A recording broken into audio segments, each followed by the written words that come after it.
Os dedos delicados de Ania, antes ágeis sobre os orifícios da flauta, agora repousavam inertes sobre o lençol desbotado do leito hospitalar. Seu olhar vago se perdia no teto descascado, como se buscasse respostas onde não havia nenhuma. Desde aquela noite fatídica, quando 3 sombras lhe roubaram não apenas a inocência, mas também a voz, a jovem havia se fechado em um silêncio doloroso.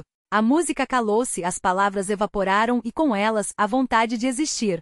Seu avô, veterano de guerra com cicatrizes que iam além da pele, apertava os punhos ao recordar a impunidade daqueles homens. Se a justiça dos tribunais falhara, restava-lhe aplicar a lei que aprenderá nas trincheiras de 1942, dura, implacável e sem apelação. A chaleira apitou no fogão, quebrando o mutismo da manhã. Ania, a água ferveu. Ouve? Os cupom de açúcar acabam hoje, então o chá doce é só por enquanto, chamou o velho soldado, sem tirar os olhos do jornal amarelecido. A moça estremeceu, emergindo de um devaneio entre as páginas de partituras rabiscadas. A luz fraca do sol outonal filtrava-se pelas cortinas de tule desbotadas, relíquias dos anos 80, tingindo a cozinha apertada com tons terrosos. Já vou, vovô respondeu, deixando de lado o lápis com que anotava correções nas notas musicais.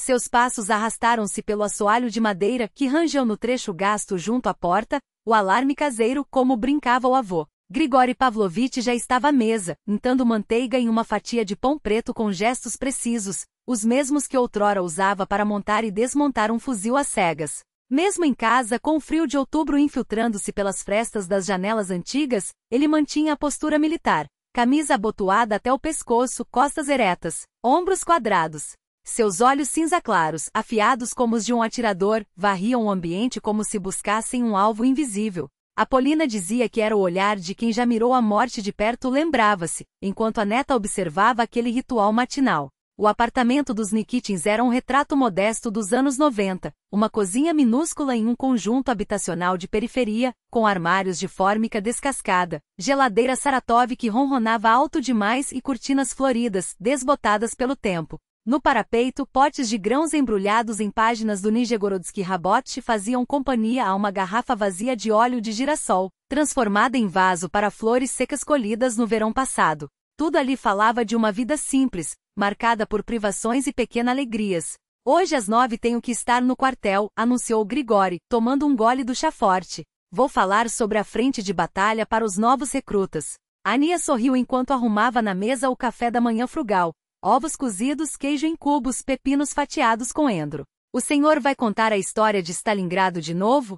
Os olhos do velho nublaram-se por um instante, como se uma névoa outonal os cobrisse. Ele esfregou o joelho machucado, a dor antiga sempre voltava com a mudança do tempo. Claro que sim, respondeu, a voz mais rouca. Eles precisam saber, precisam lembrar. Seu olhar pousou nas fotografias emolduradas na parede, uma cronologia em preto e branco da família Nikitin.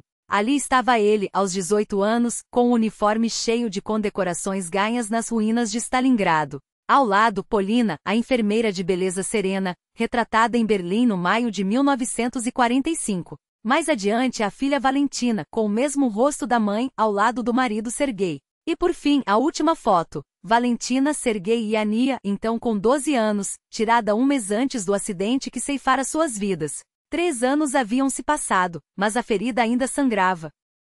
Por um momento, Grigori teve a ilusão de que não era a neta quem estava à sua frente, mas a própria Valentina jovem. O mesmo jeito de inclinar a cabeça, os olhos verdes com um toque de melancolia, a ruguinha entre as sobrancelhas quando se concentrava. A memória o arremessou de volta a novembro de 1942. O cheiro de terra congelada, a trincheira escavada com unhas e dentes, as mãos ensanguentadas mesmo através das luvas. A posição camuflada com galhos, neve e lona, onde cada movimento podia ser o último. O peso da carabina de precisão, o cheiro de pólvora, o visor óptico embaçado pelo frio. Horas de imobilidade, contendo a respiração para que o vapor não os delatasse. Ao seu lado, o sargento Kovalyov sussurrava coordenadas, 200 metros, 2 graus à esquerda. Um oficial com mapa. E então o alemão apareceu na mira. A mente esvaziou-se. Restaram apenas os gestos ensaiados. Inspiração pela metade, pausa, dedo acionando o gatilho com suavidade. O tiro. O corpo caindo. Depois, a corrida desesperada para mudar de posição antes que os mortais alemães respondessem com granadas. Vovô, o senhor está lá de novo? A voz de Ania, terna, o trouxe de volta. Ela tocou sua mão enrugada, ancorando-o ao presente. Grigori piscou, como se acordasse de um sonho. Distraí-me, murmurou, tossindo para disfarçar a emoção. Sua flauta está pronta para hoje? Quase. Só o final precisa de mais ensaio. Ela olhou o relógio. Tenho meia hora antes de sair. Então toque algo para mim, para acalmar a alma antes do quartel. Era um ritual entre eles. Todas as manhãs, antes de Ania partir para as aulas, ela apresentava o avô com música. Ela sentiu em silêncio e saiu, voltando em instantes com o estojo. De dentro retirou a flauta, seu bem mais precioso, comprada por Grigori com quase toda sua pensão militar após a morte dos pais. As primeiras notas de manhã de Grieg encheram a cozinha estreita, transfigurando o espaço. Parecia que as paredes se expandiam, o teto se elevava e até a luz que entrava pela janela ganhava intensidade. Grigori fechou os olhos, absorvendo cada vibração como se fosse um bálsamo. Naqueles momentos ele acreditava que tudo, as batalhas, a fome pós-guerra, as perdas, a dor que carregava, tinha valido a pena. Porque no final tudo aquilo o levará até ali, aquela música, aquela menina que carregava seu sangue e sua história. Quando o último acorde dissipou-se no ar, permaneceram em silêncio por alguns segundos. Muito bem, Aniuta, disse o velho, por fim. Muito bem mesmo. À noite, uma chuva fina cobria a cidade. Grigori lia um livro gasto de Konstantin Simonov quando Ania apareceu na sala, vestida com seu melhor vestido, um modelo azul escuro, simples mas elegante, que realçava sua figura frágil. Ela parou na porta, cruzando as mãos nas costas, como fazia sempre quando estava nervosa. Vovô, a S ligou. É aniversário dela hoje e me convidou para a festa. Posso ir? O coração de Grigori apertou-se, como se um franco-atirador inimigo o tivesse na mira novamente. Quis dizer não inventar desculpas sobre o tempo, o frio, o perigo. Mas olhando para aquela menina, tudo o que lhe restava no mundo, soube que não poderia prendê-la. Aos 17 anos, ela merecia viver como as outras garotas. Quem mais vai estar lá? Perguntou, tentando manter a voz firme. Os colegas do conservatório, respondeu Ania, aproximando-se. Acabei todos os trabalhos da escola e prometo voltar cedo. Ele a observava, aquele pedaço de futuro que justificava seu passado, e entendia que não tinha direito de sufocá-la. Até que horas? Eles disseram até às 12, mas eu volto às 10, apressou-se em dizer. Às 10 em ponto, determinou Grigori, severo. Nem um minuto depois. Ania iluminou-se e o abraçou rápido. Obrigada, vovô. Vou levar a flauta. A S pediu para eu tocar. Quando a porta se fechou atrás dela, Grigori Pavlovich permaneceu imóvel, ouvindo os passos da neta descendo a escada. Então, devagar, abriu a gaveta da mesa de cabeceira e retirou um objeto embrulhado em pano encerado.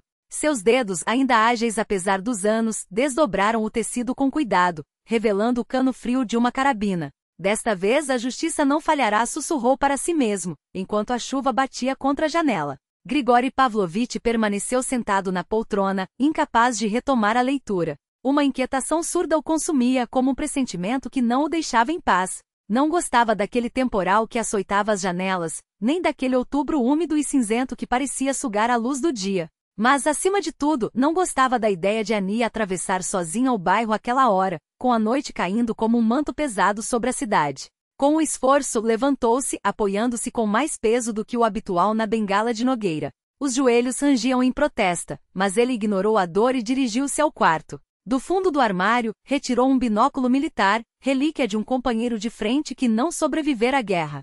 O instrumento, apesar dos anos, ainda funcionava perfeitamente, assim como seus próprios olhos, treinados décadas atrás para enxergar além do óbvio.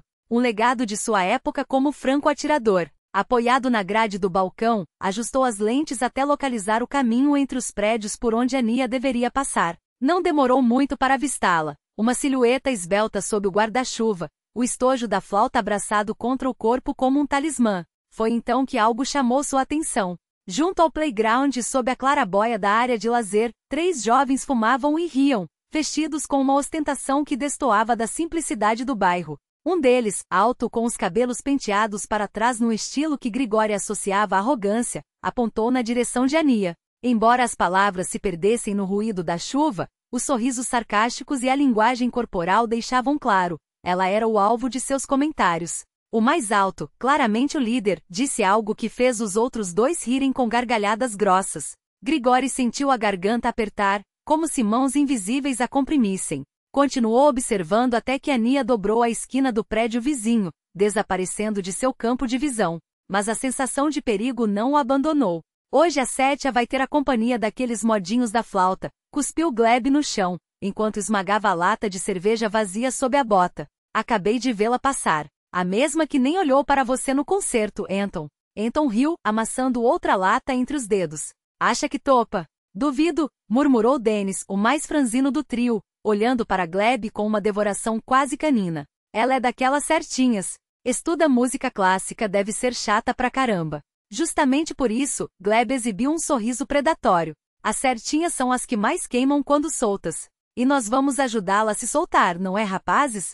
Eles riram em coro. Gleb tirou do bolso da jaqueta de couro um celular, um modelo caro, novidade para a época, e descou um número. Ligo pro meu irmão Vika. Ele tá na festa da Sética. Vamos comemorar o aniversário dela direitinho. O ponteiro do relógio marcava quase 11 horas quando a campainha soou. Grigori Pavlovich, que desde então não conseguirá ficar parado, alternando entre o balcão, a televisão e o telefone fixo, atirou-se para abrir a porta. O coração batia tão forte que parecia querer saltar pela garganta. Ania, você prometeu estar de volta às 10, pensou, mas as palavras morreram em seus lábios. Na escada estava o oficial Korneev, o policial de bairro que Grigori conhecia das reuniões de veteranos. O rosto do homem era uma máscara impassível, mas os olhos traíam uma urgência que gelou o sangue do velho soldado. Boa noite, Grigori Pavlovich, cumprimentou Korneev, com um tom que não deixava espaço para formalidades. Posso entrar? Precisamos conversar. A realidade batia em ondas, cada uma delas ecoando como dor por todo o corpo. A dor a empurrava de volta para o refúgio da música, que se estilhaçava em fragmentos de espelho. Ela tinha 8 anos e a mãe pela primeira vez a levará à escola de música. Ania tremia de medo, mas a mão materna, firme em torno da sua, sussurrava. Tudo ficará bem, Aneca. A música é a linguagem da alma. Quando você tiver medo ou dor, ela sempre estará lá para ajudá-la. Era uma noite de inverno na Filarmônica, ela e o avô sentados lado a lado. No palco, uma flautista em vestido longo solava diante da orquestra. Um dia, você estará ali, o velho murmurava, e seus olhos brilhavam de orgulho. Então a dor voltava, rasgando a consciência em pedaços. Vozes brutas, risadas. Alguém apagava um cigarro em sua mão. Ania não gritava. Ela se refugiava lá dentro, onde só existia segurança e o som de sua flauta. O amanhecer cinzento filtrava-se pelas cortinas quando ela acordou no apartamento vazio. Um colchão sujo, bitucas espalhadas, garrafas vazias. Sua roupa rasgada e manchada. A flauta. Onde estava sua flauta? Com esforço levantou-se, cada movimento uma facada. O estojo estava jogado num canto. Graças a Deus. Era a única coisa que importava naquele momento. Não lembrava como chegou em casa. Cada passo era uma batalha, mas a imagem das mãos do avô, sempre protetoras, lhe dava forças. Os lances de escada pareciam intermináveis. Finalmente a porta familiar. Nem precisou tocar a campainha. A porta se abriu, e lá estava Grigori Pavlovich pálido, os olhos inchados de noites em claro. Ania. Foi tudo o que conseguiu dizer antes de entender. Ela desabou no chão do corredor, incapaz de dar mais um passo. O estojo da flauta escapou de suas mãos e caiu com um baque surdo. O velho ajoelhou-se ao seu lado, ignorando a dor na perna ferida. Seu rosto se contorceu ao ver os hematomas, os arranhões, o olhar vazio da neta. Quem foi? Perguntou com voz rouca. Mas Ania olhava através dele ausente, como se nem sua afeição pudesse alcançá-la. As mãos que já seguraram um fuzil de precisão agora discavam o número da ambulância com dedos trêmulos.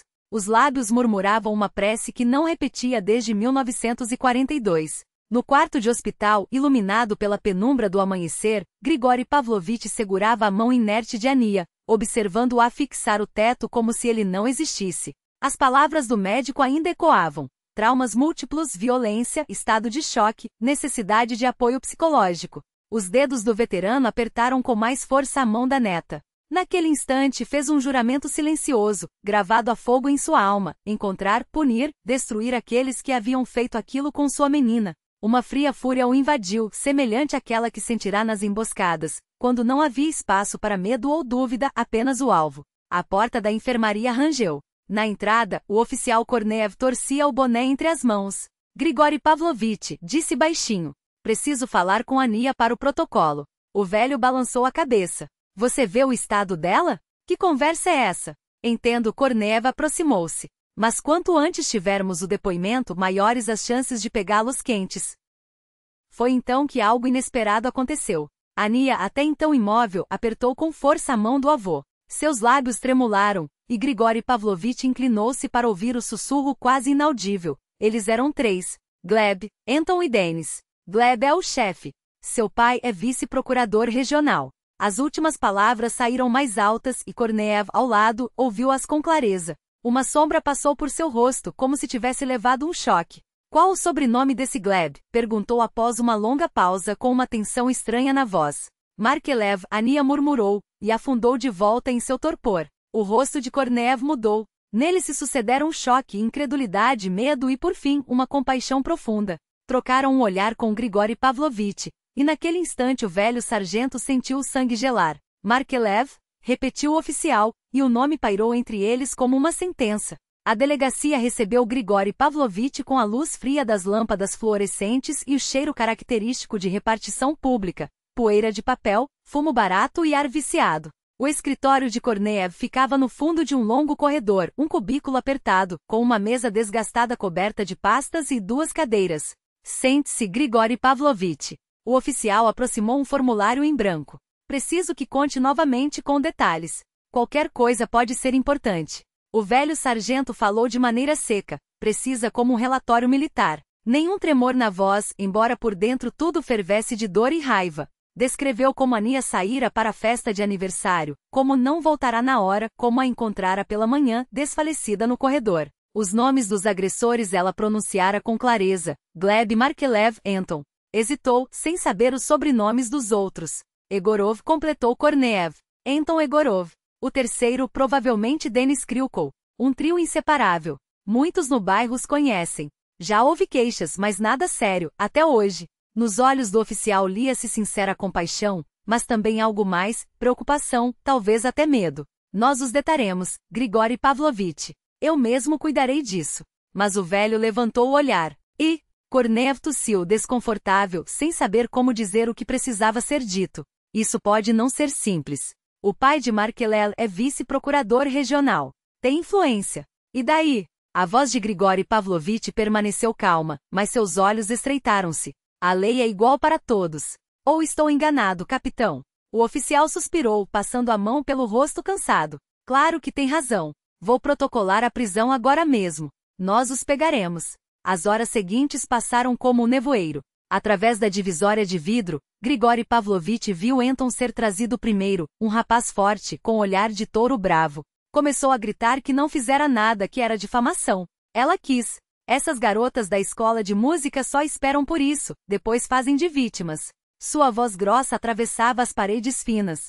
Denis apareceu em seguida magro, olhando para os lados com medo. Pálido, as mãos tremiam. Diferente de Anton, não berrava, encolheu os ombros, tentando passar despercebido. Por último, trouxeram Gleb. Ele caminhava pelo saguão com a postura de quem estava acostumado ao poder. Nenhum traço de medo, apenas uma confiança arrogante. Ao ver Grigori Pavlovich sentado no corredor, nem desviou o olhar, pelo contrário, fitou-o com desafio. Um canto de sua boca se contraiu em um sorrisinho desprezível. O velho sargento o encarou sem piscar, como outrora fizera através da mira telescópica ao avistar um oficial alemão. Naquele momento, algo dentro dele clicou. Já sabia o que faria se o sistema falhasse.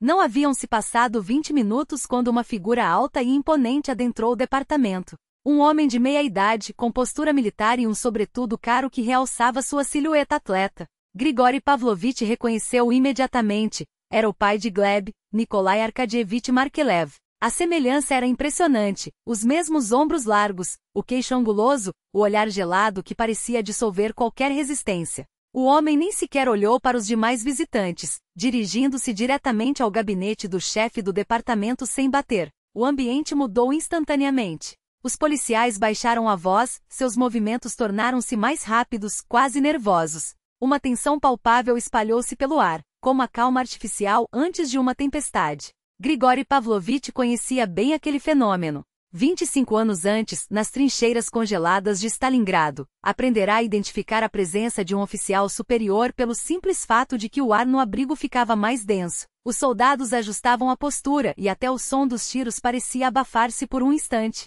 Agora, observava a mesma dinâmica se repetir, só que não em um campo de batalha, mas em um departamento de polícia de uma cidade pacífica. Meia hora depois, a porta do gabinete abriu-se. Markelev saiu primeiro, segurando o braço do filho não com a preocupação de um pai, mas com a firmeza de um carcereiro conduzindo um prisioneiro. Gleb caminhava ao seu lado, o rosto impassível, os lábios curvados em um sorriso de superioridade. Ao passarem por Grigori Pavlovich, seus olhares cruzaram-se novamente. Nos olhos do jovem, uma mensagem clara: veja só, nada me acontecerá. Pouco depois, a porta voltou a abrir-se, e dela emergiu Korneev, o rosto vermelho de raiva, os punhos cerrados, os ombros caídos como se carregasse um peso invisível. Ao avistar o veterano, hesitou por um segundo, como se temesse aproximar-se. Então, reunindo coragem, sentou-se ao seu lado. Grigori Pavlovich, começou a voz baixa, os olhos fixos no chão. Fala direto, cortou o velho, sem rodeios. Korneev apertou ainda mais os punhos, como se tentasse esmagar algo entre os dedos. O caso foi arquivado. Falta de provas. Nenhuma testemunha. Nenhum vestígio concreto. A perícia médica, engoliu em seco, foi considerada insuficiente para comprovar violência. O laudo do especialista indicou sinais de relação consensual. Cada palavra saía como se lhe custasse sangue. Eles foram soltos. Todos os três. A voz de Grigori Pavlovich era baixa, mas cortante como uma lâmina. E os outros? Egorov e Kryukov? Também saem agora, confirmou Korneev, quase num sussurro. Eu tentei, Grigori Pavlovich. Juro que tentei. O velho levantou-se lentamente, os ossos rangendo como galhos secos. Eu sei, Andrei. Não é culpa sua. Fez uma pausa. É o sistema. O olhar de Korneev era uma mistura de desespero e gratidão. Gratidão por não ser acusado, por não ser mais um alvo da fúria daquele homem que já vira tanta injustiça. Tentou ainda um último argumento. Não é o fim. Podemos recorrer, levar a instâncias superiores. Já é tarde, Sinoque, murmurou o veterano, com uma tristeza que parecia pesar mais que todas as suas medalhas juntas. Conheço esses casos. Nada mudará. A casa estava silenciosa e vazia. Pela primeira vez em 3 anos, Grigori Pavlovich sentia-se sozinho naquele apartamento. Não havia nem mesmo um gato para quebrar o silêncio, apenas ele e a ausência de Anya. 2 fragmentos de uma família destruída que haviam se apoiado um no outro como sobreviventes de um mesmo naufrágio. Dirigiu-se ao armário onde guardava suas condecorações, a Ordem da Guerra Patriótica, a Medalha pela Defesa de Stalingrado, os distintivos de um atirador de elite. Entre eles, o broche de atirador Voroshilov conquistado ainda antes da guerra, quando o jovem Grisha Nikitin, aos 18 anos, sagrara-se campeão nos torneios municipais. A memória o transportou para uma manhã gélida de 1942. Frente de Stalingrado. Terra congelada, trincheiras cobertas por uma camada de gelo. O sargento Nikitin recebe a ordem, eliminar um oficial alemão que coordenava o fogo da artilharia. 2 dias de espera, dedos entorpecidos no gatilho, o hálito formando nuvens no ar cortante. E então o momento perfeito. Um único disparo. O inimigo era claro. A missão, justa. A pátria, digna de ser defendida. Agora, o inimigo usava ternos caros e caminhava pelas mesmas ruas que ele. Protegido pelas mesmas leis que deveria respeitar, mas que torcia a seu bel prazer. Que ironia cruel! Um veterano de guerra que enfrentará os horrores do fascismo, não conseguia proteger a própria neta de monstros em sua própria terra. No quarto do hospital, o cheiro de antisséptico e o branco esterilizado das paredes pareciam sufocar qualquer esperança. Anya estava deitada, imóvel, o rosto pálido voltado para o teto, os olhos vazios como janelas sem luz. Ao lado da cama, uma mulher de cabelos castanhos até os ombros, vestida com um terno simples porém bem cortado. Tecido de qualidade que já não se encontrava nas lojas de Nizhny Novgorod desde os tempos da crise. Levantou-se ao vê-lo entrar. Você deve ser Grigori Pavlovich, cumprimentou-o, com uma voz calma que estranhamente transmitia segurança. Sou Irina Belova, psicóloga. Vou acompanhar o caso de Anya. Havia algo em seu tom, não apenas profissionalismo, mas uma profundidade que vinham de um lugar pessoal. Como ela está? Perguntou o velho, sentando-se ao lado da neta e tomando-lhe a mão com cuidado. Choque psicológico, respondeu Irina baixando ainda mais a voz, como se temesse que Anya, apesar de aparentemente ausente, pudesse ouvir. A mente criou uma barreira para sobreviver à dor. Ainda não fala comigo, mas isso é normal. Precisa de tempo. E de paciência. Fez uma pausa. Ela tem chance. A voz de Grigori Pavlovich tremeu pela primeira vez. Irina hesitou como se avaliasse se deveria compartilhar o que vinha a seguir. Então, baixinho. Eu também passei por algo semelhante aos 19 anos. Pensei que minha vida havia acabado. Mas encontrei pessoas que me ajudaram a voltar. Seus olhos, ao fitarem Anya, carregavam uma compreensão que não poderia ser fingida. Sem dúvida, ela tem chance. Não é o fim, embora agora pareça. Meu trabalho é mostrar a ela o caminho de volta para si mesma, para a música. Um calor inesperado inundou o peito do velho. Aquela mulher não estava apenas cumprindo um dever, estava doando parte de sua própria história. Grigori Pavlovich aproximou-se da cama e segurou a mão inerte da neta. Por um instante, lhe pareceu que os dedos de Anya tremularam levemente, como se reconhecessem seu toque. Estou aqui, Anilta, sussurrou. E sempre estarei. Mais tarde, já em casa, o veterano ficou longo tempo diante da fotografia da filha e do genro, perguntando-se o que fariam em seu lugar. O que diriam ao saber que sua menina estava deitada em um leito de hospital, com a alma destroçada, enquanto seus algozes caminhavam livres, blindados pelo poder de um uniforme que nunca mereceram. A decisão surgiu em sua mente com a mesma clareza com que outrora, ele identificava um alvo no campo de batalha. Dirigiu-se à escrivaninha e de um gavetão escondido, retirou um caderno de couro gasto, que não abria havia décadas. As páginas, amareladas pelo tempo, guardavam números anotados à tinta desbotada. Entre eles, um nome, Vyacheslav Kovalyov, companheiro de frente, que após a guerra chegará coronel das tropas de mísseis. Um homem com acesso a arsenais. Um homem que mais de uma vez dissera, Grigori, se um dia precisar de mim, é só assobiar. Chegará a hora de assobiar. A luz da manhã filtrava-se pelas cortinas, desenhando padrões sobre a cômoda desgastada. Com mãos firmes, Grigori Pavlovich dispôs sobre a mesa seus bens mais preciosos, o porta-cigarros de prata, herdado do pai, com uma inscrição gravada, a estatueta de Bétula da Carélia, presente da esposa em suas bodas de prata, e acima de tudo, o relógio Mounia de corpo dourado, entregue pelo comandante da divisão após Stalingrado. Abriu-o com cuidado, passando os dedos pela inscrição no interior da tampa, ao franco-atirador G.P. Nikitin por coragem e precisão. 1943. O mecanismo ainda funcionava com perfeição, marcando o tempo com a mesma exatidão com que ele, outrora, calculava seus disparos. Desculpe, comandir, murmurou fechando a tampa com um clique suave. Fechou a tampa com um gesto lento, como se selasse um capítulo de sua própria história. Mas eles me são necessários para outra guerra, murmurou, mais para si mesmo do que para o ar úmido do cômodo apertado. O estabelecimento de penhores ocupava um semissotão na rua central, um espaço estreito entre o chão e o teto baixo, onde a luz amarelada das lâmpadas revelava o pó acumulado sobre os objetos esquecidos. O dono, homem magro de olhos penetrantes e dedos ágeis que avaliavam tudo em segundos, examinou cada peça com a minúcia de um ourives. Os dedos longos deslizaram sobre o relógio Mounia, virando-o sob a luz para inspecionar a gravura. O relógio tem seu valor, declarou finalmente, com a voz neutra de quem negocia há décadas. Exemplar militar, gravura personalizada. Colecionadores pagam bem por isso.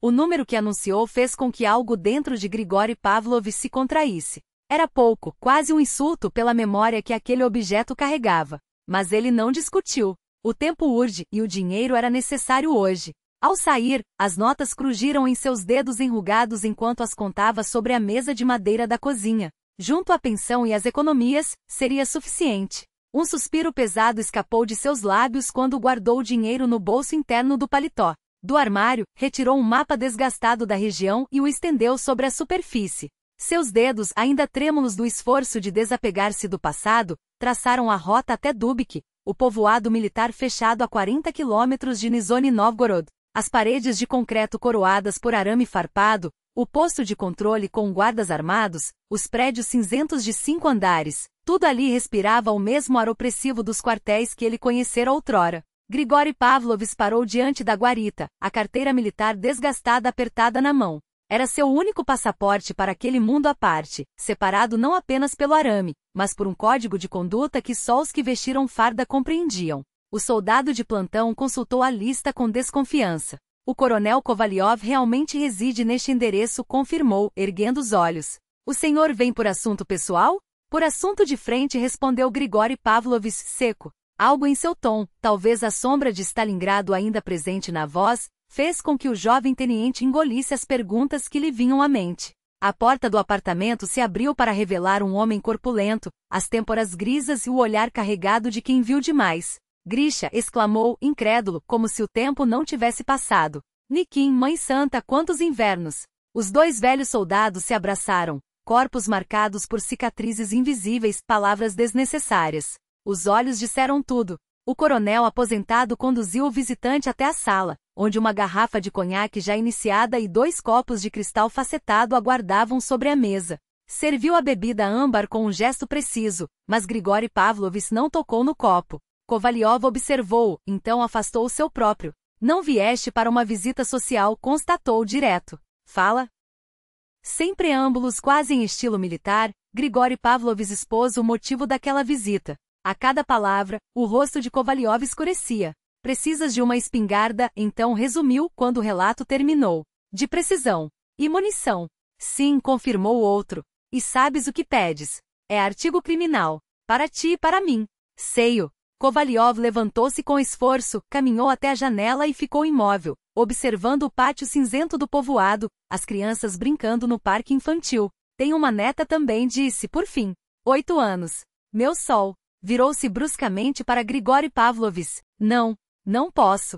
Não me peças. O velho atirador levantou-se em silêncio, pegou a boina. Obrigado por ouvir, Slava. Desculpa o incômodo. Já estava na porta quando a voz de Kovalyov o deteve. Espera, seu demônio de atirador. Não tão rápido. O coronel aproximou-se fitando nos olhos. Uma sorog servirá. Peça de museu, mas funcional. Conheço um lugar onde conseguir uma. A munição terá que ser selecionada à mão, mas isso se resolve. Hesitou. 1 semana. Preciso de 1 semana para organizar tudo. Obrigado, irmão, foi tudo que Grigori Pavlovich conseguiu dizer. Não me agradece, cortou Kovalyov, áspero. Melhor me conta teu plano, porque se te pegarem eu vou junto. E tenho, como sabes, uma neta. O vento folheava as páginas do caderno onde Grigori Pavlovich anotava, com letra firme apesar dos anos, cada observação. Sentado em um banco do pequeno parque em frente ao condomínio de luxo onde morava Gleb Markelov, registrava metodicamente a rotina do alvo.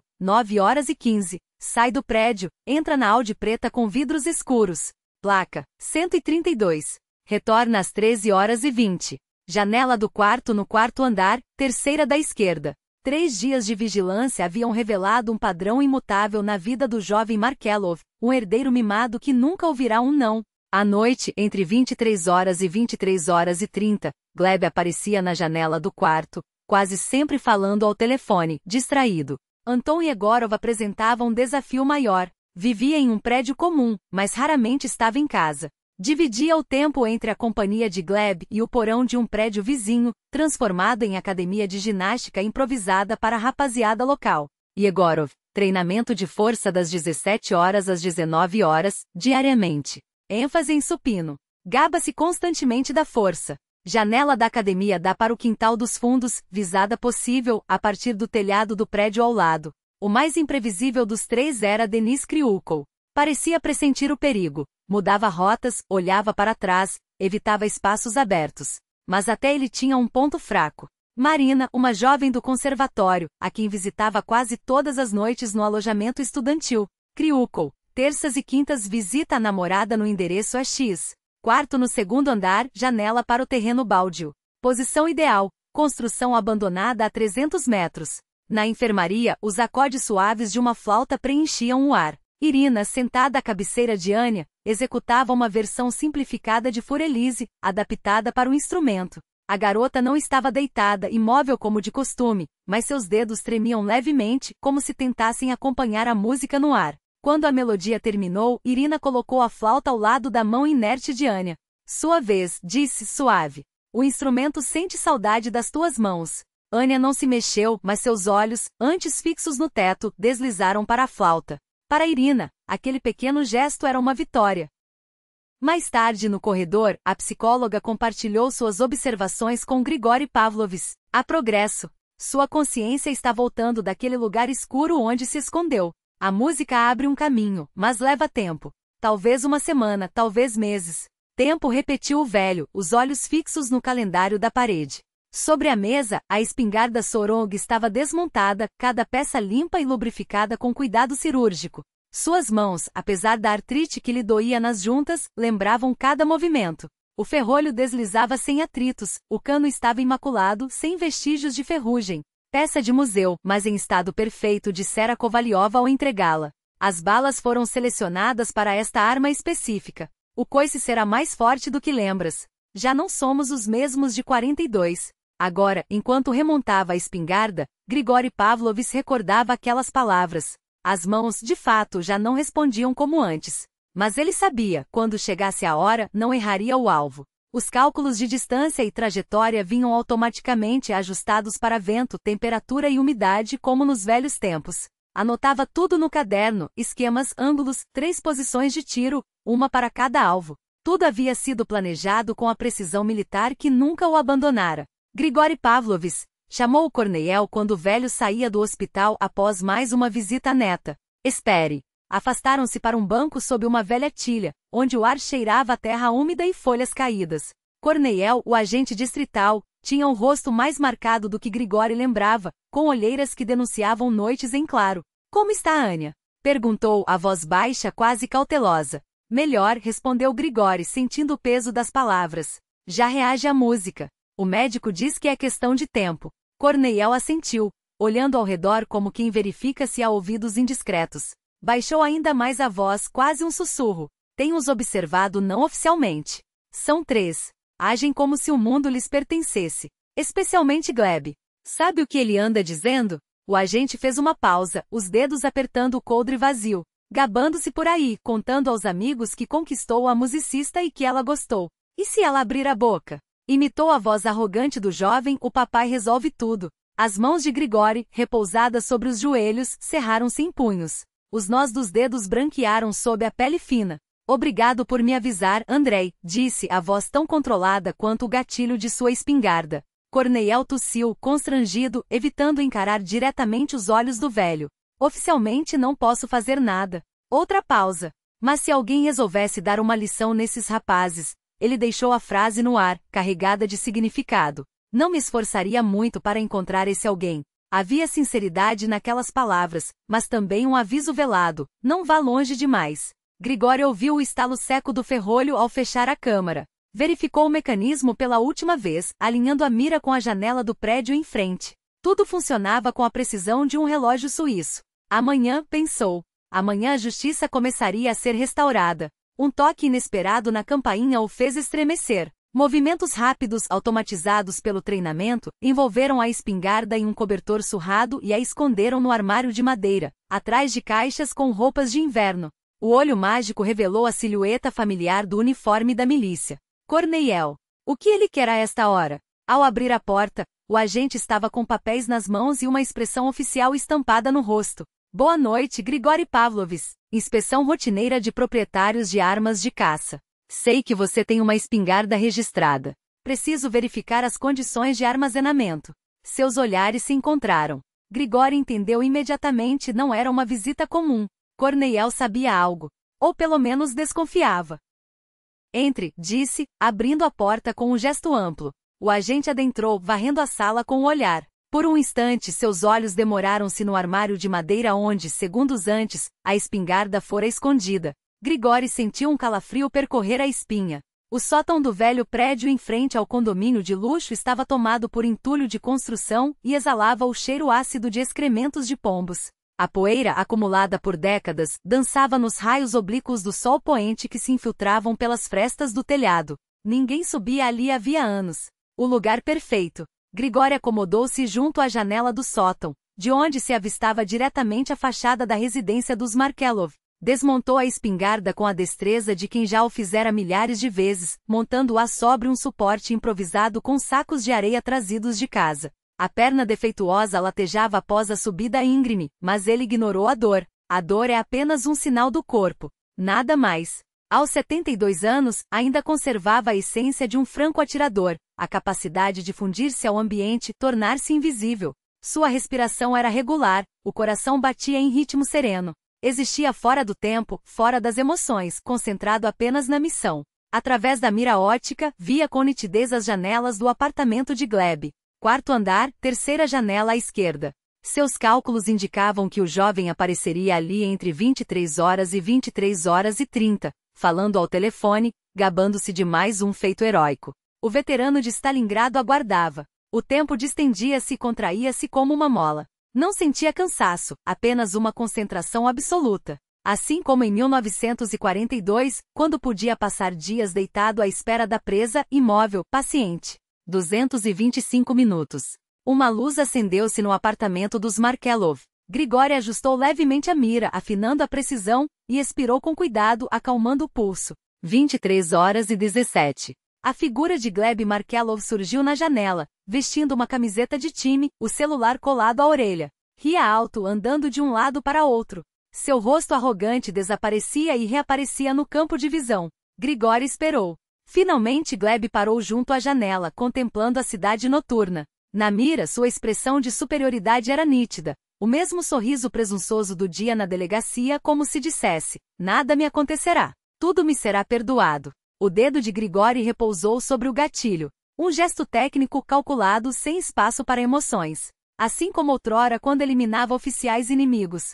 Uma equação matemática: distância, correção do vento, respiração, meia expiração, pressão suave. O tiro ecoou. Na quietude da noite soou como um trovão, embora a velha espingarda fosse mais silenciosa que os modelos modernos. Grigori viu o resultado imediatamente. Gleb recuou, levou a mão ao ombro, girando enquanto caía. O velho franco-atirador não se deteve para avaliar a gravidade do ferimento. Com a mesma precisão metodológica com que montara a arma, agora a desmontava, acondicionando as peças em uma bolsa esportiva comum. Nas sombras cada vez mais densas, deixou o local sem pressa, sem medo.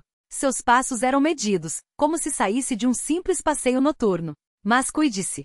Podem estar observando você. E seja prudente. Muito prudente. Os olhos dele se encontraram, e Grigori Pavlovich leu no olhar de Korneil não uma ameaça, mas um aviso, quase um pedido. Obrigado pela preocupação, respondeu secamente. Mas não tenho nada a temer. Sou apenas um velho esperando a recuperação da neta. A frase soou como uma verdade absoluta, embora ambos soubessem que era apenas parte dela.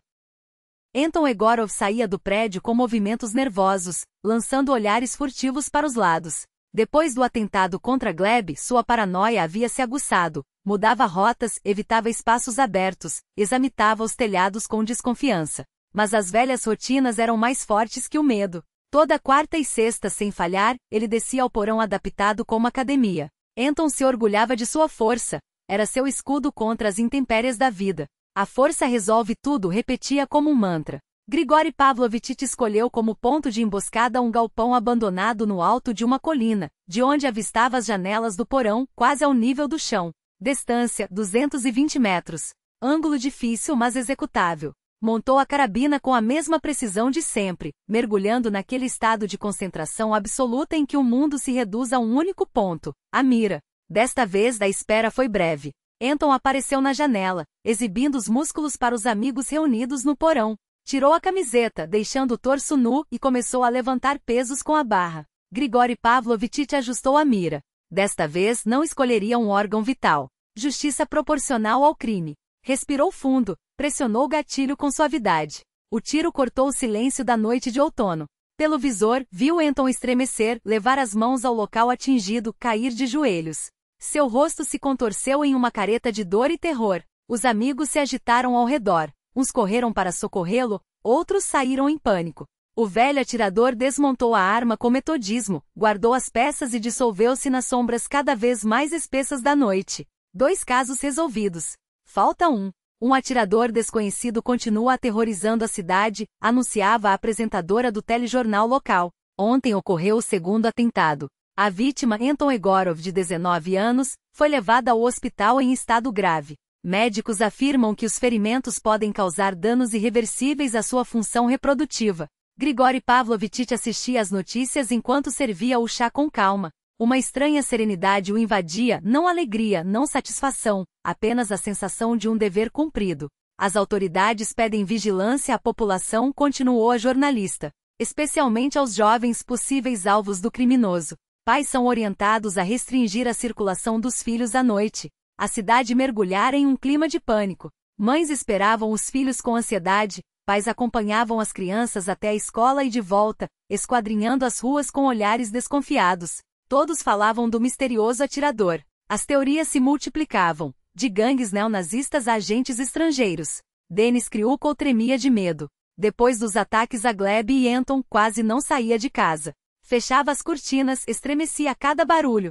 Quando a necessidade o obrigava a sair, movia-se como um animal acossado, mudando de caminho, evitando retas e áreas abertas. Seu único refúgio era Marina, uma jovem magra do alojamento do conservatório. Ele descarregava nela seu medo e sua raiva, às vezes com as mãos. Grigori Pavlovich observava o alojamento rastreando Dennis. A cada dia, o rapaz ficava mais imprevisível, o que tornava a missão mais complexa. Até que o veterano notou marcas de violência no rosto de Marina, quando ela saía para comprar pão. Foi então que um novo plano tomou forma em sua mente. Começou a segui-la discretamente. Marina ia ao conservatório, voltava ao alojamento. Às vezes, à noite, caminhava sozinha pelo parque próximo. Grigori Pavlovich via nela uma alma apavorada, assediada, como sua Anya. Também ela era uma vítima, só que de outro tipo de violência. Talvez pudesse ser a chave para chegar a Dennis. Uma isca. O toque da campainha pegou Grigori Pavlovich de surpresa. Ele acabará de voltar do hospital, onde visitará a Anya, e se preparava para mais uma noite de vigilância. Na porta, uma jovem frágil loira com olheiros fundos e um hematoma mal disfarçado sob uma camada grossa de base. O senhor é Grigori Pavlovich Nikitin? Perguntou com voz trêmula. Sim, respondeu, estudando-a com atenção. Eu sou Marina. Posso entrar? Precisamos conversar. Ele afastou-se em silêncio, deixando-a passar. A jovem avançou hesitante pela sala, parando no meio, sem saber onde colocar as mãos. O senhor é o avô da Anya? Sim. Ela falava sem olhar nos olhos. Eu sei o que o senhor está fazendo. E por quê? Grigori Pavlovich imobilizou-se, avaliando a situação. Como ela descobriu? Quem lhe contou? Vi o senhor perto do alojamento, continuou Marina. Várias vezes. Achei que fosse só um transeunte. Mas depois soube de quem o senhor era avô. Juntei as peças. O senhor está caçando eles? Sim. Contra Gleb e Anton. E Dennis? O velho não confirmou nem negou. Apenas esperou. Não estou aqui para julgar, apressou-se em dizer. Eu entendo. Eles merecem. Seus olhos se encheram de lágrimas.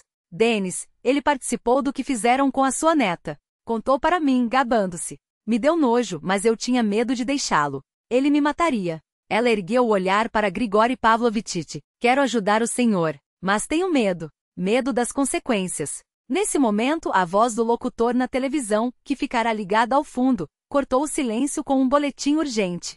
O vice-procurador regional, Nikolai Arkadievich Markelov, fez um pronunciamento oficial sobre a série de atentados. Ele promete pessoalmente encontrar e punir o chamado justiceiro popular, e oferece uma recompensa de 100.000 rublos por informações que levem à sua identificação. A imagem mostrava Markelov, homem imponente, olhar autoritário, expressão dura. Esse criminoso responderá com todo o rigor da lei. Ninguém tem o direito de fazer justiça com as próprias mãos. Farei tudo para encontrá-lo e destruí-lo, custe o que custar. Marina empalideceu ainda mais, levando a mão à boca. Agora entende? Sussurrou. Eles vão achar o senhor. Ele mobilizou a polícia toda. A região inteira está atrás do senhor. Grigori Pavlovich olhou para a jovem, depois para a tela, onde Markelov continuava seu discurso inflamado. Um animal acossado torna-se 2 vezes mais perigoso. A caçada entrava em uma nova fase. Os dedos de Marina tremiam ao discar o número. A lâmpada fraca do quarto no alojamento projetava sombras distorcidas nas paredes descascadas, transformando o espaço em algo que lembrava uma cela. Com a outra mão, ela pressionava o telefone antigo do corredor contra a orelha, um aparelho único para todo o andar. Dennis, sou eu. Sua voz traía o medo que tentava esconder. Onde você estava? Rugiu a voz do outro lado, fazendo-a estremecer. Eu passei a noite na casa de uma amiga. Desculpa. Marina fechou os olhos por um instante, reunindo forças. Escuta, estou com medo. Esse atirador, Gleb Anton. Você é o próximo, entende? O silêncio que se seguiu foi cortado apenas pela respiração pesada de Dennis ao outro lado da linha. Marina ouviu um rosnado abafado, quase um silvo. Calha a boca. Não diga isso em voz alta. Ela mordeu o lábio, lançando um olhar rápido por sobre o ombro. No final do corredor, junto à saída, a silhueta de Grigori Pavlovich se destacava na penumbra. Sua cabeça grisalha fez um leve aceno, quase imperceptível. Continue. Eu tenho dinheiro, sussurrou Marina, mas com clareza suficiente para ser ouvida. E documentos. Podemos sair da cidade hoje mesmo. Da região. De onde você tirou o dinheiro? A desconfiança na voz de Denis era uma lâmina. Vendi os brincos da minha mãe. Aqueles de ouro, mentiu sem hesitar. Denis, por favor, sua voz quebrou, e dessa vez não foi fingimento. O medo era real, mas não por ele. Era pelo que ela havia se metido. Estou com medo por você. Uma pausa. Então, a voz rouca de Denis, entrecortada. Onde a gente se encontra? No Parque Velho. Sabe onde fica o teatro de verão abandonado? Às 10 da noite. Você enlouqueceu? Me matam assim que eu pôr o pé fora de casa. Lá é seguro. Escuro. Ninguém vai ver. Venha sozinho, sem ninguém. Outro silêncio. Marina ouviu-o respirar fundo, como um animal acossado preso entre a fuga e a rendição. Tá bom. 10 horas. Mas se isso for armadilha. Não é, interrompeu ela rápida. Eu te amo. As últimas palavras saíram como veneno. Cada sílaba queimava na garganta, amarga como fel. Desligou o telefone e saiu devagar da cabina, aproximando-se de Grigori Pavlovitch, que a aguardava imóvel. Ele topou, murmurou. O velho apenas assentiu, os olhos serenos, mas com um brilho profundo que Marina só vira uma vez antes, nos olhos do avô, também veterano de guerra, quando ele contava histórias do fronte. Na enfermaria, Ania estava sentada na cama, os dedos deslizando sobre a flauta fria. Não tocava ainda, apenas acariciava o metal, como se reencontrasse um pedaço perdido de si mesma. Irina observava de perto da janela, discreta, dando-lhe espaço para aquele momento íntimo de reconciliação com a música. Foi ela quem pegou, disse a psicóloga em voz baixa quando Grigori Pavlovitch entrou. Pela primeira vez, o velho parou na porta, contendo o fôlego, como se temesse quebrar aquele frágil instante. Algo apertou-lhe o peito. Ania levantou os olhos e o reconheceu. Um clarão do passado, a Ania de antes. Seu voz, rouca pelo longo silêncio, saiu como um sopro. Vovô? Ele se aproximou, sentou-se com cuidado ao lado dela na cama e tomou sua mão entre as suas, ásperas e quentes. Estou aqui, Aniuta. Os dedos dela pressionaram fracamente a palma dele. Eu ouvi as notícias, sussurrou. Sobre o atirador. Foi você? Irina saiu sem ruído, deixando-os a sós. Grigori Pavlovitch não respondeu. Apenas a encarou por um longo momento, e entre eles se estendeu um fio invisível de entendimento. De repente, Ania se inclinou para a frente e o abraçou, pela primeira vez desde aquele dia. Seus braços finos se fecharam em torno do pescoço dele, e ele sentiu o tremor que a percorria. Tenha cuidado, murmurou ela em seu ouvido. Quando se afastou, seus olhos estavam úmidos, mas o olhar era límpido presente. Havia voltado daquele lugar escuro para onde a mente a arrastara. A Irina disse que me liberam daqui a uma semana, falou mais firme. Grigori Pavlovitch olhou para o calendário na parede da enfermaria. A data de hoje estava circulada em vermelho, o dia da última caçada. O tempo urgia. Eu vou buscá-la, e prometeu, a voz um rochedo. O que quer que aconteça? A preparação para o trabalho de franco-atirador em ambiente urbano era uma segunda natureza para ele. Grigori Pavlovitch sabia transformar um apartamento comum em uma fortaleza silenciosa. Fios de nylon quase invisíveis esticados em pontos estratégicos, armadilhas caseiras na porta de entrada, nas janelas e na sacada, dispositivos de distração que iam desde alarmes rudimentares até mecanismos engenhosos capazes de criar ruídos no momento certo. Quando a meia-noite se aproximava, tudo estava pronto. Ele se sentou em sua poltrona, o fuzil carregado apoiado sobre os joelhos e esperou. Eles chegaram às 3 da madrugada, a hora mais morta da noite, quando o corpo humano está mais vulnerável e os reflexos, embotados. 3 homens robustos, vestidos de preto sem distintivos, mas com a postura militar de profissionais. O primeiro tentou forçar a fechadura com ferramentas especiais, em silêncio. A primeira armadilha foi acionada, o som cristalino de um vidro se estilhaçando na sala dos fundos. O arrombador congelou, ouvidos atentos. O segundo fez um gesto. Continue. A fechadura cedeu, a porta se abriu alguns centímetros. A segunda armadilha agiu instantaneamente. Uma grade metálica despencou do alto, esmagando o primeiro homem com um estrondo surdo. Os outros 2 irromperam para dentro, sem mais se preocupar com o sigilo. Um levou uma carga de chumbinho nas pernas, não letal, mas extremamente dolorosa. O terceiro, o mais rápido e treinado, mergulhou para o lado, escapando do disparo. Grigori Pavlovitch recarregou a arma com um movimento fluido fruto de anos de prática. O ferido se contorcia no chão. Seu companheiro se escondeu no corredor. Saia, disse o veterano, calma em cada sílaba. Sei que está aí. O silêncio foi sua única resposta. Transmita ao seu patrão, continuou Grigori Pavlovitch, que estou esperando por ele. Só por ele. Sem intermediários. Uma voz baixa emergiu da escuridão do corredor. Ele virá. E será o seu fim, velho. Talvez, concordou Grigori Pavlovich, mas também será o dele. Os intrusos recuaram, levando consigo o ferido. Ele sabia, aquilo era apenas o prelúdio. A batalha verdadeira ainda estava por vir. O céu mal começava a clarear quando um bater à porta, firme mas discreto, ecoou pelo apartamento dos Nikites. Grigori Pavlovich, que não dormira desde o ataque, levantou-se lentamente da poltrona. O fuzil ficou para trás. Não seria mais necessário. Ele sabia quem estava do outro lado. Na porta, de fato, estava Nikolai Arkadyevich Markelov. Sem escolta, sem armas. Apenas as olheiras profundas e novas rugas no rosto, marcas dos dias turbulentos. Sozinho?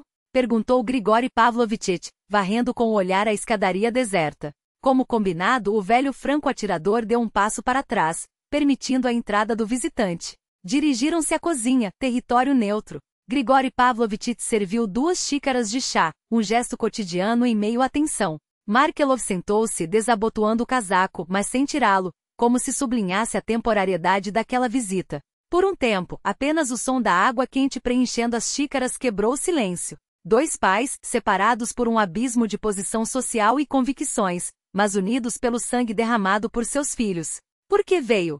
Finalmente quebrou o impasse Grigori Pavlovich. Markelov levantou os olhos, pesados como chumbo, como se quisesse ver além da aparência daquele homem. Queria conhecer quem quebrara a coluna do meu filho. E quem está à sua frente? Perguntou o veterano, sereno. Não sei. Markelov passou a mão pelo rosto, como se tentasse apagar as marcas do cansaço. Um inimigo? Um vingador? Ou apenas um pai defendendo sua filha? Sua voz não carregava ódio, apenas exaustão e amargura. Como está sua neta? A pergunta pegou Grigori Pavlovich de surpresa. Melhorando. Os médicos dizem que logo terá alta. E o seu filho? Um espasmo contorceu os lábios de Markelov. Sobreviverá, mas não caminhará normalmente. A parte inferior do corpo está paralisada. Reabilitação longa. Ele fez uma pausa, como se pesasse cada palavra. Talvez seja justo. As palavras pairaram no ar, carregadas do peso de uma verdade difícil. Fiz o que devia ser feito, disse Grigori Pavlovich, olhando nos olhos. Agora faça comigo o que quiser. Markelov permaneceu em silêncio por longo tempo, observando as fotografias antigas na parede. Grigori Pavlovich em uniforme militar, sua esposa Polina com o lenço branco de enfermeira, a filha Valentina com o marido, a pequena Ania de laço enorme no cabelo, na formatura escolar. Entre elas, uma pequena iconografia de São Nicolau, o taumaturgo em moldura desgastada, herança de sua mãe que ele, criado já na era soviética, não ostentava, mas também não escondia, especialmente nos últimos anos, quando se flagrava murmurando orações esquecidas nos momentos mais sombrios. Sabe, disse Markelov finalmente, fixando o olhar na imagem sagrada, se meu filho fosse um homem de verdade, teria se matado depois do que fez. E eu, criei um monstro. Sem consciência, sem fé, sem honra. Não havia autoflagelação naquelas palavras, apenas a constatação fria de um fato que, paradoxalmente, parecia aliviar um pouco seu fardo. Talvez fosse o início de sua própria cura. Não é o primeiro pai cujo filho não se tornou o que sonhou, murmurou Grigori Pavlovich. Não se trata de não corresponder às expectativas, retrucou Markelov. Trata-se de ter perdido a face humana. E a culpa é minha. Dei-lhe tudo menos o essencial, a noção de que há limites que não se podem transpor. Um novo bater à porta interrompeu a conversa. Ambos se entreolharam alertas. Espera alguém? Perguntou Markelov. Não. Grigori Pavlovich aproximou-se com cautela, espiando pelo olho mágico. Do lado de fora, o participante Corneel em uniforme segurava uma pasta. Grigori Pavlovich, abra. É importante. O velho abriu a porta. Ao ver Markelov na sala, Corneel hesitou por um instante, mas logo se recompôs. Nikolai Arkadyevich. Bom que esteja aqui. Isto diz respeito a você também. Tirou da pasta um documento oficial carimbado. Uma resolução do alto escalão do Ministério do Interior. A investigação sobre o estupro de Anna Nikitina seria reaberta. O caso estava sob controle direto de Moscou. Markelov empalideceu. Quem? Alguém vazou os materiais do processo e o laudo médico, explicou Corneel. Além de depoimentos de testemunhas que não foram anexados ao caso. Uma equipe de investigação chega de Moscou amanhã pela manhã. Um silêncio denso tomou conta do ambiente. Markelov fixava um ponto no espaço, absorvendo o impacto. Então, está tudo acabado, murmurou por fim. Minha carreira. Tudo? Repetiu Corneel sem um pingo de compaixão. Sim. Markelov levantou-se, abotoando o casaco. Tomei uma decisão. Dirigiu-se a Grigori Pavlovitch. Levarei meu filho para tratamento no exterior. Ninguém mais nos verá. É meu dever. E minha punição. Virou-se para Corneel. Aparei minha renúncia hoje mesmo. Por motivos de saúde. Questões familiares. Depois, olhou novamente para Grigori Pavlovitch. Em seu olhar, o velho franco-atirador captou algo parecido com respeito. Adeus. Nossos caminhos não se cruzarão novamente. Saiu sem olhar para trás, e o eco de seus passos se perdeu na escada. Foi você? Perguntou Grigori Pavlovitch quando ficou a sós com Corneel. Enviou o caso para Moscou? O participante balançou a cabeça. Não fui eu. Mas tenho minhas suspeitas, e confesso, não me arrependo. 6 meses depois, o ar se encheu com os sons de uma flauta. A melodia de Queen of the Night de Mozart flutuava pelo salão de concertos. A melodia da flauta preenchia o salão do conservatório, suspendendo a respiração dos ouvintes. Anya, frágil e ereta no palco, vestia um simples vestido azul escuro que realçava sua postura delicada. Seus dedos dançavam sobre as teclas do instrumento com uma precisão que extraía notas de uma pureza cristalina, tão perfeitas que muitos na plateia sentiram os olhos umedecerem. Grigori Pavlovitch ocupava a primeira fileira, os olhos fixos na neta sem piscar. Ao seu lado, Irina, que já não era apenas a psicóloga de Anya, mas uma amiga íntima da família, inclinou-se e sussurrou. Ela conseguiu. Voltou por completo à música. Quando Anya alcançou a nota final, aguda, translúcida como cristal, o salão explodiu em aplausos. Ela fez uma leve reverência e levantou os olhos, procurando no público o olhar do avô. Seus olhares se encontraram, e Grigori Pavlovitch viu neles aquilo por que havia rezado durante todos aqueles meses. Vida. Sua Anya havia retornado. Após o concerto, quando saíram os três para a rua, um homem em trajes civis aproximou-se deles. Era Corneel, agora sem a farda. Parabéns pelo retorno triunfal, disse ele, apertando primeiro a mão de Grigori Pavlovitch e depois a de Anya. Você tocou de forma magnífica. Os dois homens afastaram-se discretamente, deixando as mulheres conversarem. O caso foi oficialmente arquivado, informou Corneel em voz baixa. Sem suspeitos, o atirador nunca foi identificado. É mesmo? Grigori Pavlovitch reagiu com calma, embora seus olhos revelassem que já sabia mais do que deixava transparecer. Sim, uma história estranha, continuou Corneel. Todas as provas que poderiam apontar para alguém desapareceram. Balística, depoimentos, tudo sumiu como se alguém tivesse apagado metodicamente cada rastro. Os olhares dos dois homens, o do velho atirador e o do jovem policial que escolhera a justiça em vez da lei, cruzaram-se em silêncio. Obrigado, limitou-se a dizer Grigori Pavlovitch. Não há de que, respondeu Corneel com a mesma simplicidade. Ah, e me despedi dos órgãos. Não é mais a minha praia. O que acha? Grigori Pavlovitch estava diante de uma pequena casa de madeira à beira da aldeia de Malinova, a 30 quilômetros de Nizhny Novgorod. Anya contornou a construção, examinando os detalhes entalhados das molduras das janelas, o alpendre espaçoso, o pomar de macieiras já desfolhado, mas prometendo uma colheita farta. Gosto, declarou ela como se o tempo ali fluísse de outro modo. É tranquilo. Sua avó e eu vivemos nestas terras nos primeiros anos após a guerra, lembrou Grigori Pavlovitch. Foi um tempo feliz. Pensei que poderíamos começar de novo. Longe da cidade, longe das lembranças. Anya aproximou-se e segurou sua mão. Sim, deducha. Eu gosto daqui. A casa foi comprada com o dinheiro da venda do apartamento na cidade e as economias que Grigori Pavlovitch havia guardado por décadas para um dia de necessidade. Os poucos 1000 rublos soviéticos sobreviventes a reformas e desvalorizações mal davam para algo, mas foram suficientes para o essencial. Tiveram que gastar um pouco com reparos, trocar o telhado furado, consertar o fogão a lenha, vedar as janelas ressecadas. No entanto, o resultado valeu a pena. Até meados do verão já estavam completamente instalados. Em uma noite quente de julho, Anya sentava-se no alpendre tocando na flauta uma antiga melodia russa que sua avó costumava cantar. O sol inclinava-se para o poente, pintando o céu em tons suaves de pêssego. Ao redor estendia-se a paz do campo. Campos de centeio balançando ao vento, clareiras com arbustos de morango silvestres. Um rio sinuoso que reluzia à distância sob os últimos raios do dia. No jardim da frente floresciam dálias e ásteres, plantadas por Grigori Pavlovitch na primavera, em memória do amor de Polina por aquelas flores. Ela teria gostado desta casa, deste jardim, desta vida, pensou ele, observando a neta. Uma vida simples, medida pelo ritmo das estações, sem abalos. Ele saiu de dentro de casa e sentou-se ao lado de Anya. Por um tempo ficaram em silêncio, contemplando o crepúsculo.